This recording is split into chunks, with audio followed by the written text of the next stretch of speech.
Bienvenue sur Africa 24 dans cette nouvelle édition du 12-15. Voici les titres. La demande de maintien en détention de l'ex-président ivoirien Laurent Gbagbo et de son ministre a été rejetée ce mercredi par les juges de la Cour pénale internationale. Une libération entachée par un appel déposé par le procureur. Coopération bilatérale entre le Tchad et le Cameroun. 10 hectares de bases logistiques ont récemment été mises à la disposition des importateurs tchadiens au port autonome de Douala. Cet aménagement servira à entreposer des marchandises tchadiennes en transit sur le territoire camerounais. Et puis le Kenya en alerte maximale après l'attaque terroriste du complexe hôtelier de Nairobi. 17 personnes ont perdu la vie selon un bilan provisoire.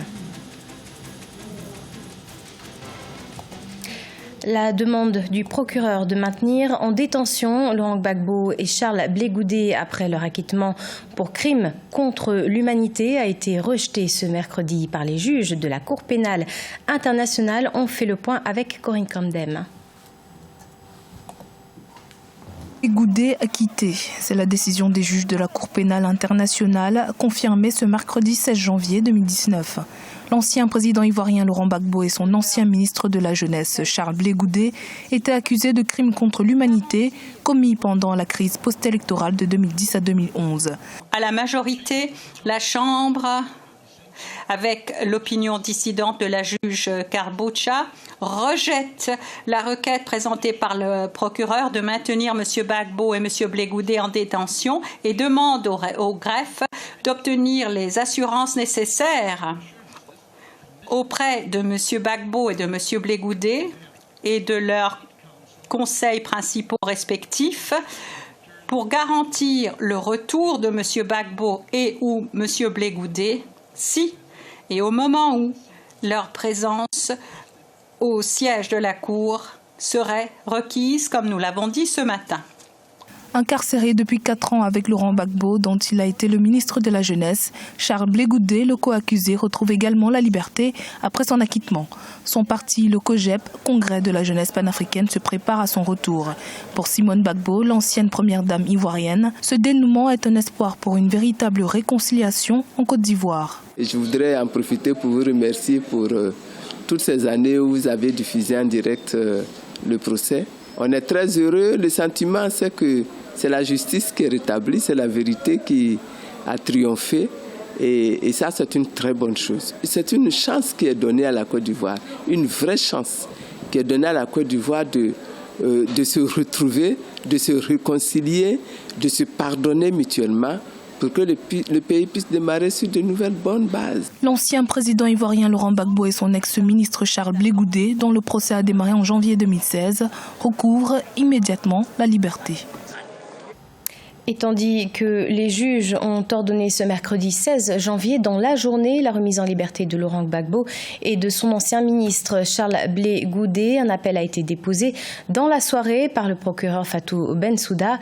Cette dernière souhaite que la chambre d'appel se prononce sur le fond et examine les motivations détaillées des juges concernant l'acquittement. Dans tous les cas, cet appel ne remet pas en question l'acquittement de l'ex-président ivoirien et de son ancien ministre. Le parquet sera prochainement entendu dans ce dossier crucial. Au Cameroun, le premier conseil des ministres du nouveau septennat du président Paul Biya s'est tenu ce 16 janvier à Yaoundé. Une nouvelle feuille de route pour le gouvernement, collégialité, solidarité et ardeur au travail. Reportage de notre correspondante au Cameroun, Viviane Baroken.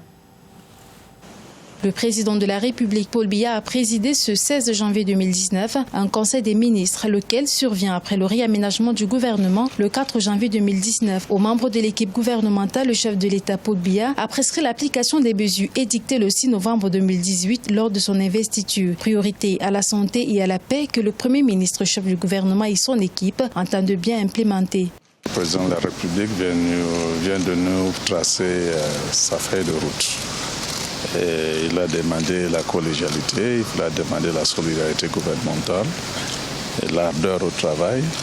Il nous a dit qu'il nous fait confiance pour exécuter cette feuille de route. Et c'est ça que je retiens et c'est ça que je vais appliquer. Autre enjeu, autre préoccupation, des questions d'ordre économique. Tout en poursuivant les actions engagées, le chef de l'État a rappelé aux membres du gouvernement d'avoir à cœur des réponses appropriées aux besoins des populations. Vous savez, le peuple camerounais vient de renouveler sa confiance au chef de l'État. Et ceci nous interpelle. Et nous sommes donc très conscients de cela et nous allons tout faire pour donner satisfaction non seulement au chef de l'État, mais au peuple camerounais. Et il y a des priorités sur le plan économique, mais d'abord il y a des priorités sur le plan sécuritaire, sur le plan de la paix, et évidemment sur le plan des jeunes. Donc voilà les priorités qu'il y a. Autre centre des préoccupations de ce Conseil des ministres, la jeunesse. Le chef de l'État a rappelé à ses collaborateurs du gouvernement d'impliquer la jeunesse dans la prise des décisions. Ces jeunes que le chef de l'État considère comme le fer de lance de la nation.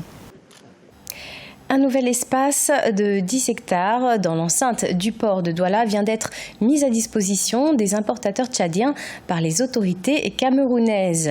Ce lieu servira de base logistique pour les marchandises tchadiennes en transit sur le territoire camerounais.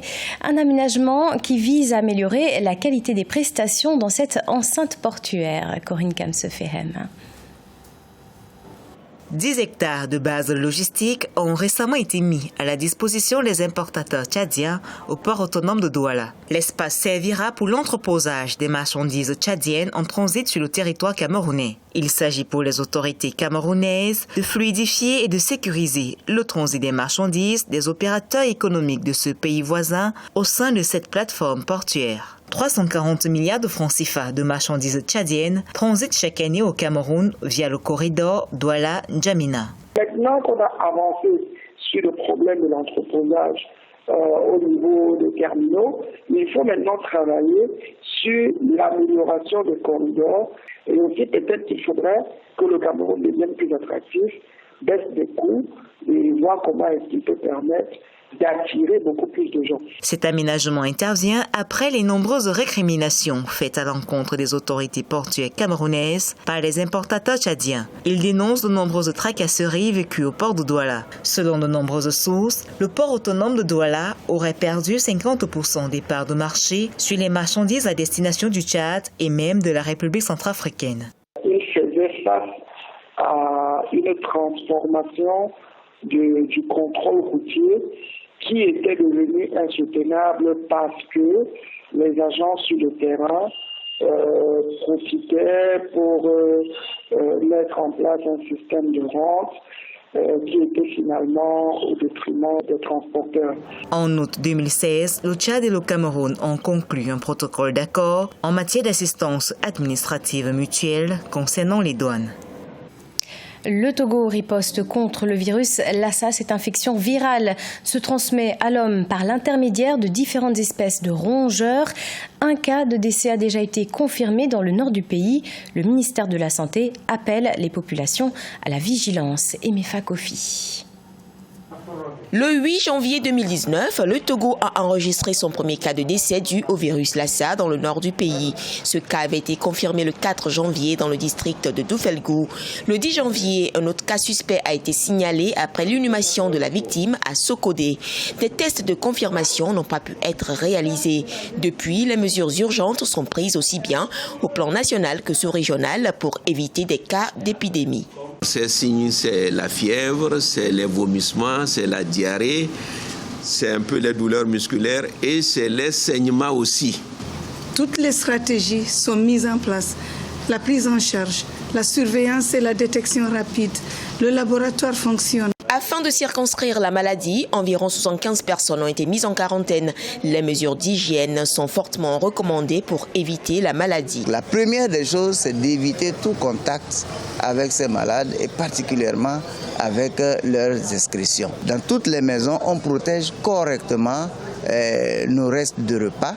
La troisième recommandation, c'est de faire l'hygiène et l'assainissement autour des maisons. Une quatrième mesure, c'est dès que quelqu'un est décédé de façon suspecte ou s'il est connu avoir eu la maladie avant de mourir, d'éviter de manipuler ce corps. La fièvre de Lassa est une fièvre hémorragique virale aiguë d'une durée d'incubation de 2 à 21 jours et dont les symptômes sont très variables et peu spécifiques. Aucun vaccin ne permet à ce jour de prévenir cette maladie, si ce n'est les mesures d'hygiène. Détecté tôt chez un patient, il est facilement guérissable. Le bilan au Kenya après l'attaque d'un commando djihadiste ce mardi 15 janvier à Nairobi. Un attentat revendiqué par les Shabab, un groupe d'islamistes radicaux somaliens affiliés à Al-Qaïda. 700 civils ont été évacués, de nombreux blessés.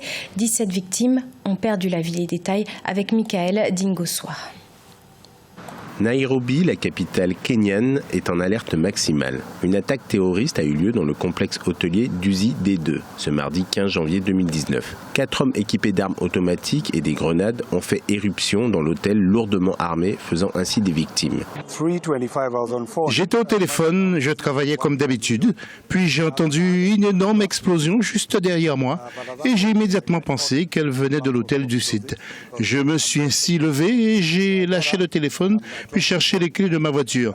Il y avait une fusillade, ils tiraient de partout, les employés couraient dans tous les sens, les gens hurlaient, ils essayaient de s'enfuir avec l'intensification de la fusillade. À ce moment-là, je réalise que la meilleure chose à faire est de trouver l'endroit le plus sûr pour me cacher.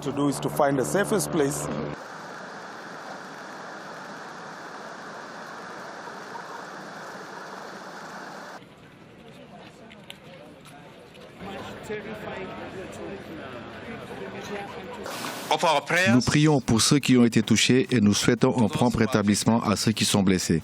Nous étions conscients que des criminels armés pourraient toujours attaquer à n'importe quel moment, mais nos forces spéciales sont engagées dans cette opération. Depuis les attentats de 2013 où le groupe radical Shabab a mené une attaque dans le centre commercial Westgate, le Kenya est en état d'alerte. Une opération qui avait fait 67 décès.